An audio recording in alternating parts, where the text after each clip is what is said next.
And we're talking about modifying workouts for athletes that have lower back pain.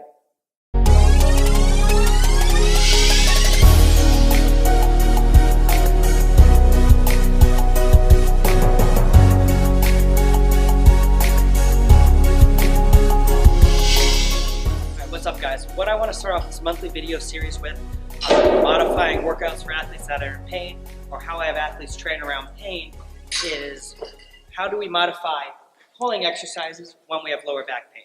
Lower back pain is super common. I'm a chiropractor. Seems like a good place to start. So whether you're Olympic lifting or powerlifting, pulling from the floor is going to require a good amount of ankle, hip, thoracic spine mobility. You don't have one of those things, you're going to end up compensating somewhere. What does that compensation look like? It looks something like this. So if I come over this bar here, and so as I descend here into my starting position, what's going to happen is I'm going to run into my end range of motion somewhere. Where I run into my end range is going to be different for everyone. That doesn't matter. It's another video. But as I run out of room here, turn it to the side here.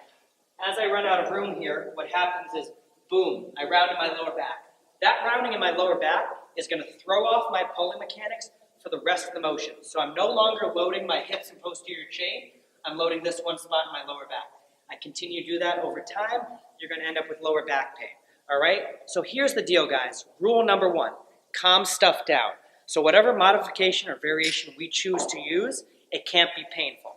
So what I like to start with is the trap bar here. And if you check out the shape of the bar, what that does is it allows the weight to keep closer to our center of mass. When we can keep the weight closer to our center of mass, it's going to be less stress on the lower back, more stress on the legs. What do we do if we don't have a bar like this?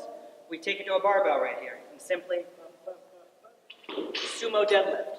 So same vertical torso. So same vertical torso angle, more stress on the legs, less on the lower back. If this variation is still bothering your lower back, or you find this wide stance to be uncomfortable on the knees or hips, simply take it to a kettlebell here. So same vertical torso angle, but we don't need to go as wide with that stance to achieve that vertical torso angle. If you don't have access to a kettlebell, simply take a dumbbell, turn it upright like this, same thing. All right?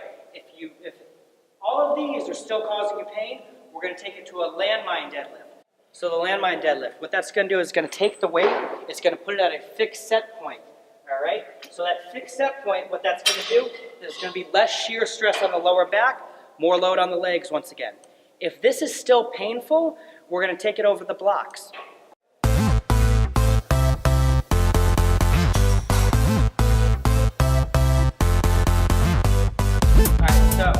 If those modifications were still painful, we're going to start raising the surface up here. So we're going to take it to the fancy blocks right here.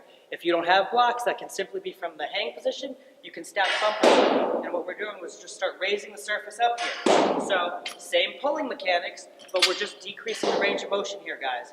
This is a perfect time now to transition into Olympic lifting. So same thing. We're raising that surface up, all right? So that's my first rule with Olympic lifters. The second rule is, if you're having some sort of limitation preventing you from maintaining a good starting position, most likely that's going to show up when you squat as well due to some mobility limitation. So until you fix whatever your mobility limitation is, you need to catch it in the power position as well. So hang power clean or hang power snatch, all right, guys? All right. So as you can see, it's all about changing or manipulating different variables. So everything that we've covered so far looks different, but they're all the same. We're training those proper pulling mechanics off the floor. So one variable we've talked about is position. Position being the torso angle and the height we're pulling off the floor. Another variable I want to talk about is tempo. Tempo being the speed at which we lift the weight off the floor. Without getting too geeked out on all the different phases of tempo, the part I want to talk about is the lifting off the floor. Too often athletes just grip it and rip it off the floor. And as you can see, when you need to coordinate or time a perfect deadlift, you need the ankles, knees, hips, lower back, all extending at the same time. If I extend my knees before my lower back goes up, it looks funny and I distribute the load unevenly. So, with tempo here, what I want to do is slow things down to create more awareness, so we're not just lifting off the floor, we're maintaining a perfect position throughout the entire range of motion. So I typically prescribe to athletes 5 to 7 seconds to lift that weight off the floor. So it's going to look like 1001, 1002, 1003, all the way up to 7 seconds. So now we're just not lifting the weights, we're maintaining that perfect position when lifting the weights.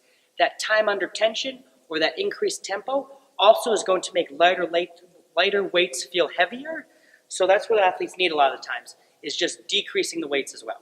So I want you guys being able to apply and understand these concepts and principles, and I promise you, you're going to continue to increase your performance safely while you're training around pain or modifying your